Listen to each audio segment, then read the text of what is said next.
Cette semaine, au 19e, on se retrouve dans la région de Québec pour y découvrir l'un de ses secrets les mieux gardés. Bienvenue au Club de golf alpin.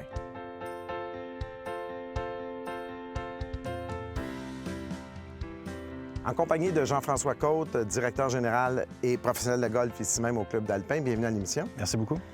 Jean-François, le Club de golf alpin, 57e saison, il doit avoir pas mal d'histoires à raconter. Effectivement, oui. Club de golf construit en 1961. Pour une première partie, un premier neuf trou. Ils ont construit le deuxième neuf pas très longtemps après, 2 ans par la suite. Établi dans l'environnement de Sainte-Brigitte-de-Laval. Très bel environnement avec un beau point de vue de montagne là, sur différents coups de golf qu'on peut avoir ici. En arrivant ici, ce qu'on remarque, c'est la verdure. Comment c'est vert? Y a-t-il un secret? Il n'y a pas de secret. On a été chanceux au niveau température cette année, le soleil. Au niveau un système d'irrigation ici au Club de golf, ce qui nous a permis là, de bien l'arroser durant la sécheresse qu'on a connue.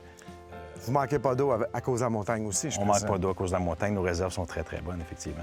C'est toujours dur de demander à un professionnel de golf quels sont tes trous favoris ou des trous signature. Ce seraient lesquels? Actuellement, on est sur le départ du trou numéro 6, justement, qui est un petit peu au pied de la montagne. On a un beau point de vue derrière nous. Donc, on peut voir le trou assez large pour le coup de départ, mais plus on s'approche du vert, plus on a certaines difficultés, fosses de sable, certains dénivelés également. Donc, c'est principalement le point de vue ici qu'on vient chercher là, comme qualité, comme trou signature. Ça glisse à gauche, puis les deux trappes nous attendent. Alors, les chances d'albatros sont quand même rares. Ils sont quand même assez rares. Il y en a quelques-uns. Nos sous-bois sont bien nettoyés, donc à ce niveau-là, là, pour le golfeur, là, ça représente un bon défi, mais quand même une certaine facilité. Un deuxième trou? Un deuxième trou, il y a le trou numéro 13, qui est encore plus au pied de la montagne, là, qui nous offre encore une fois un superbe point de vue. Là.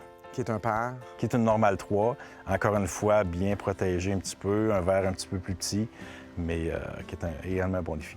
Et le prochain? Et le prochain, trou numéro 14, une normale 4, légèrement dogleg vers la gauche. Toujours un superbe point de vue sur le coup de départ qui est très, très large, avec un trou un petit peu plus étroit lorsqu'on arrive sur le verre, qui est bien protégé. Les membres ici viennent de la région de Québec ou beaucoup plus axés très près d'ici? Non, on a quand même... Sainte-Brigitte-de-Laval, c'est une population qui grandit très rapidement, relativement jeune par contre, moyenne d'âge de 34 ans ici dans les environs. Et on attire beaucoup de gens de tout ce qui est de la couronne est de la région de Québec. Donc, on a beaucoup de clientèle. Ils jouent entre 26 et 27 000 rondes de golf par été ici au Club de golf. Environ 45 à 50 par des membres et la balance par des visiteurs, des tournois, etc.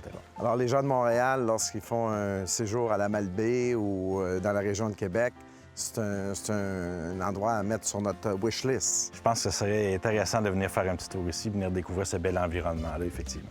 Donc, c'est un rendez-vous, le Club de golf alpin. Merci. Merci, Jean-François.